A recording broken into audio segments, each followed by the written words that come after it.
ನರಿಂಗಾನ ಕಂಬಳ ಸಮಿತಿ ಆಶ್ರಯದಲ್ಲಿ ನರಿಂಗಾನ ಗ್ರಾಮದ ಮೋರ್ಲಾ ಬೋಳಾದಲ್ಲಿ 4ನೇ ವರ್ಷದ ಹೊನಲು ಬೆಳಕಿನ ಲವಕುಶ ಜೋಡಕರೆ ನರಿಂಗಾನ ಕಂಬಳೋತ್ಸವ ಜನವರಿ 10ರಂದು ಆರಂಭಗೊಳ್ಳಲಿದೆ ಎಂದು ನರಿಂಗಾನ ಕಂಬಳ ಸಮಿತಿಯ ಅಧ್ಯಕ್ಷರು ಸ್ಪೀಕರ್ ಆದ ಯುಟಿ ಖಾದರ್ ಹೇಳಿದರು. ಈ ವರ್ಷದ ನರಿಂಗಾನ ಕಂಬಳೋತ್ಸವ ಜನವರಿ 10ನೇ ತಾರೀಕಿಗೆ ಶನಿವಾರ ಬೆಳಿಗ್ಗೆ ಪ್ರಾರಂಭ ಆಗಲಿಕ್ಕಿದೆ. ಇವರು ಮಂಗಳೂರಿನಲ್ಲಿ ಸುದ್ದಿಗೋಷ್ಠಿ ನಡೆಸಿ ಮಾತನಾಡಿ, ಮೋರ್ಲಾ ಬೋಳ ನರಿಂಗಾನದಲ್ಲಿ ನಡೆಯಲಿರುವ ಕಂಬಳೋತ್ಸವವನ್ನು ಒಡಿಯೂರು ಶ್ರೀ ಗುರುದೇವದತ್ತ ಸಂಸ್ಥಾನಂ ಇದ್ರಾ ಗುರುದೇವಾನಂದ ಸ್ವಾಮೀಜಿ ಉದ್ಘಾಟಿಸಲಿದ್ದು, ಮೂಡಬಿದ್ರೆ ಆಳ್ವಾಸ್ ಶಿಕ್ಷಣ ಪ್ರತಿಷ್ಠಾನದ ಅಧ್ಯಕ್ಷರಾದ ಡಾಕ್ಟರ್ ಎಂ ಮೋಹನ್ ಆಳ್ವ ದೀಪ ಬೆಳಗಿಸಲಿದ್ದಾರೆ. ಸಭಾ ಕಾರ್ಯಕ್ರಮವನ್ನು ಡಿಸಿಎಂ ಡಿಕೆ ಶಿವಕುಮಾರ್ ಉದ್ಘಾಟಿಸಲಿದ್ದು, ಕಾರ್ಯಕ್ರಮಕ್ಕೆ ಸಚಿವ ದಿನೇಶ್ ಗುಂಡೂರಾವ್, ಕ್ರೀಡಾ ಸಚಿವರಾದ ಎಚ್ಕೆ ಪಾಟೀಲ್ ಸೇರಿದಂತೆ ಉದ್ಯಮಿಗಳು, ರಾಜಕೀಯ ಮುಖಂಡರುಗಳು ಭಾಗಿಯಾಗಲಿದ್ದಾರೆ ಎಂದು ಕಂಬಳದ ಮಾಹಿತಿಯನ್ನು ನೀಡಿದರು. ಬೆಳಿಗ್ಗೆ ನಮ್ಮ ಒಡಿಯೂರು ಶ್ರೀ ಗುರುದೇವ ಸ್ವಾಮಿ ಸಂಸ್ಥಾನದ ಸ್ವಾಮೀಜಿಯಾದ ಒಡಿಯೂರು ಸ್ವಾಮೀಜಿಯವರು, ಅದೇ ರೀತಿ ನಮ್ಮ ಗ್ರಾಮ ಪಂಚಾಯತ್ನ ಅಧ್ಯಕ್ಷ ನವಾಜ್ರವರು, ಬೋಲಾ ಚರ್ಚ್ನ ಧರ್ಮಗುರುಗಳು ಮತ್ತು ನಮ್ಮ ಆಳ್ವಾ ಸಂಸ್ಥೆಯ ಮುಖ್ಯ ಮೋಹನ್ ಆಳ್ವರವರು, ಇನ್ನಿತರ ಅದು ಹಿರಿಯರಾದ ವೆಂಕಪ್ಪ ಕಾಜವರು ಮತ್ತು ಇನ್ನಿತರ ಹಿರಿಯರ ಜೊತೆ ನಾವು ಕೂಡ ಇದ್ದು ಅದಕ್ಕೆ ಉದ್ಘಾಟನೆ ಆಗಲಿಕ್ಕಿದೆ. ಸಂಜೆಯ ಕಾರ್ಯಕ್ರಮಕ್ಕೆ ಕಳೆದ ವರ್ಷ ಸನ್ಮಾನ್ಯ ಮುಖ್ಯಮಂತ್ರಿಗಳು ಆಗಮಿಸಿ ತನ್ನ ದಿಕ್ಸೂಚಿ ಸಂದೇಶ ನೀಡಿದರು. ಈ ವರ್ಷ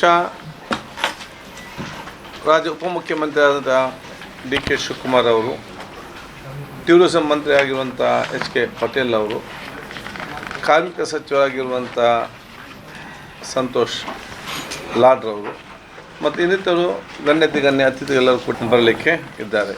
ಕಾರ್ಯಕ್ರಮದಲ್ಲಿ ಕಂಬಳ ಸಮಿತಿ ಜಿಲ್ಲಾಧ್ಯಕ್ಷರಾದ ದೇವಿ ಪ್ರಸಾದ್ ಶೆಟ್ಟಿ ಬೆಳಪು, ಕರ್ನಾಟಕ ರಾಜ್ಯೋತ್ಸವ ಪ್ರಶಸ್ತಿ ಪುರಸ್ಕೃತ ಜಕಾರಿಯಾ ಜೋಕಟ್ಟೆ, ಸಹಕಾರ ರತ್ನ ಪುರಸ್ಕೃತ ಟಿಜಿ ರಾಜಾರಾಮ್ ಭಟ್, ಭಾಸ್ಕರ್ ಕೋಟ್ಯನ್ ಹಾಗೂ ಬಾರ್ಕೂರು ಶಾಂತಾರಾಮ್ ಶೆಟ್ಟಿ, ಕರ್ನಾಟಕ ಕ್ರೀಡಾ ರತ್ನ ಭಾಸ್ಕರ್ ದೇವಾಡಿಗ, ವಿಶ್ವಕಪ್ ವಿಜೇತೆ ಕಬಡ್ಡಿ ಆಟಗಾರ್ತಿ ಧನಲಕ್ಷ್ಮಿ ಪೂಜಾರಿ, ಜಿಲ್ಲಾ ರಾಜ್ಯೋತ್ಸವ ಪ್ರಶಸ್ತಿ ಪುರಸ್ಕೃತ ಗಣೇಶ್ ಪಂಬದ ಚಿಪ್ಪಾರು, ಪ್ರತಿಭಾನ್ವಿತ ವಿದ್ಯಾರ್ಥಿನಿ ಅಪೇಕ್ಷಾ ಪುಂಡಿಕಾಯಿ ಅವರನ್ನು ಸನ್ಮಾನಿಸಲಾಗುವುದು ಎಂದರು. ಇನ್ನಿತರ ಸಾಮಾಜಿಕ ಮತ್ತು ಮುಖಂಡರು, ಚಿತ್ರಧಾರೆಯರು, ಚಲನಚಿತ್ರ ನಟರು ಇವರೆಲ್ಲ ಮತ್ತು ಸಮಾಜದಲ್ಲಿ ಪ್ರಮುಖ ವ್ಯಕ್ತಿಗಳು ಭಾಗವಹಿಸ್ತಾರೆ. ಅದರೊಟ್ಟಿಗೆ ಸನ್ಮಾನ ಕೂಡ ಇದೆ. ಕೆಲವೊಂದು 4-5 ಜನ ಸನ್ಮಾನ. ಮತ್ತು ಇದೊಂದು ಸೌಹಾರ್ದ, ಬರೀ ಒಂದು ಕಂಬಳೋತ್ಸವ ಕೋಣಗಳನ್ನು ಓಟ ಮಾತ್ರ ಅಲ್ಲ, ಇದು ತುಳುನಾಡಿನ ಮಣ್ಣಿನ ಜಾನಪದ ಕಲೆ, ಕ್ರೀಡೆ ಮತ್ತೊಂದು ಸೌಹಾರ್ದತೆಯ ಕಾರ್ಯಕ್ರಮ ಮತ್ತು ಸಮಾಜವನ್ನು ಬೆಸೆಯುವಂತಹ ಮತ್ತು ಸಮಾಜವನ್ನು ಬೆರೆಯುವಂತಹ ಮತ್ತು ಯುವಕರಿಗೆ ಒಂದು ಸರ್ವಜನ ಸೇರುವಂಥ ಮತ್ತು ಒಂದು ಸಂಸ್ಕೃತಿ ಅರ್ಥ ಮಾಡಿಕೊಳ್ಳುವಂಥ ಒಂದು ವೇದಿಕೆಯಾಗಿದೆ ಈ ಕಾರ್ಯಕ್ರಮಗಳು. ಸಬ್ ಜೂನಿಯರ್ ಇಲ್ಲದಿದ್ದರೆ ನಮ್ಮ ಕಂಬಳದಲ್ಲಿ ಒಂದು ಬೇರೆ ವಿಶಿಷ್ಟವಾದ ಒಂದು ನಾವು ಪ್ರೈಸನ್ನು ಇಟ್ಟಿದ್ದೇವೆ. ಎಲ್ಲ ಕಂಬಳದಲ್ಲಿ ಪ್ರಥಮ ಮತ್ತು ದ್ವಿತೀಯ, ನಮ್ಮ ಕಂಬಳದಲ್ಲಿ ತೃತೀಯ ಮತ್ತು ಚತುರ್ಥ ಎಲ್ಲ ವಿಭಾಗದಲ್ಲಿ ಇಟ್ಟಿದ್ದೇವೆ. ಸ್ಪರ್ಧೆ ಕನಾಲೆಗೆ ಇದೆ, ಅಡ್ಡಾಲೆಗೆ ಇದೆ, ಮತ್ತು ಹಗ್ಗ ಸೀನಿಯರ್ ಇದೆ, ಹಾಗೆ ಜೂನಿಯರ್ ಇದೆ, ನೇಗಿಲು ಹಿರಿಯ ಇದೆ ಮತ್ತು ನೇಗಿಲು ಕಿರಿಯ ಇದೆ. ಇದಕ್ಕೆ ಎಲ್ಲದಕ್ಕೆ ಪ್ರಥಮ ಮತ್ತು ದ್ವಿತೀಯ ಎಲ್ಲ ಕಂಬಳದಲ್ಲಿ ಇರೋದು. ನಾವು ಎಲ್ಲ ಸ್ಪರ್ಧಾ ವಿಭಾಗದಲ್ಲಿ ತೃತೀಯ ಮತ್ತು ಚತುರ್ಥ ಇಟ್ಟಿದ್ದೇವೆ. ಪ್ರಥಮ ಪ್ರೈಸ್ ಕೂಡ 2 ಪವನ್ ಇಟ್ಟಿದ್ದೇವೆ, ದ್ವಿತೀಯ 1 ಪವನು, ತೃತೀಯ ಅರ್ಧ ಪವನು, ಇದು ಹಗ್ಗದ ಸೀನಿಯರ್ಗೆ.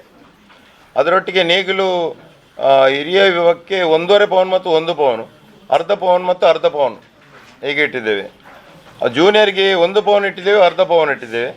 ಅದರೊಟ್ಟಿಗೆ 1/4 ಪವನ್ ಮತ್ತು ಚತುರ್ಥ ಮತ್ತು ತೃತೀಯ 1/4 ಪವನ್ ಇಟ್ಟಿದ್ದೇವೆ. ಮತ್ತು ಕನಾಲಗೆ ಈಗಾಗಲೇ ನೀರು ಹಾಯಿಸಿದಲ್ಲಿ 2 ಪವನ್ ಇಟ್ಟಿದ್ದೇವೆ. ನಿಶಾನಿಗೆ ನೀರು ಹಾಯಿಸಬೇಕು, ಹಾಯಿಸಿದಾಗ ಅದಕ್ಕೆ 2 ಪವನು, 7.5 ಕೋಲಿಗೆ 6.5 ಕೋಲಿಗೆ ನಿಶಾನಿಗೆ ನೀರು ಹಾಯಿಸಿದಾಗ ಅದಕ್ಕೆ 1 ಪವನು. ಅದು ಸ್ಪರ್ಧೆಯಲ್ಲಿ ಮಾಡಿದಂಥ ಎಲ್ಲ ಕೋನಗಳು ನಿಶಾನಿಗೆ ನೀರು ಹಾಯಿಸಿದಾಗ ಎಲ್ಲ ಕೋನಗಳಿಗೆ ನಾವು ಇಟ್ಟಂಥ ಪ್ರೈಸನ್ನು ಕೊಡಬೇಕಾಗ್ತದೆ.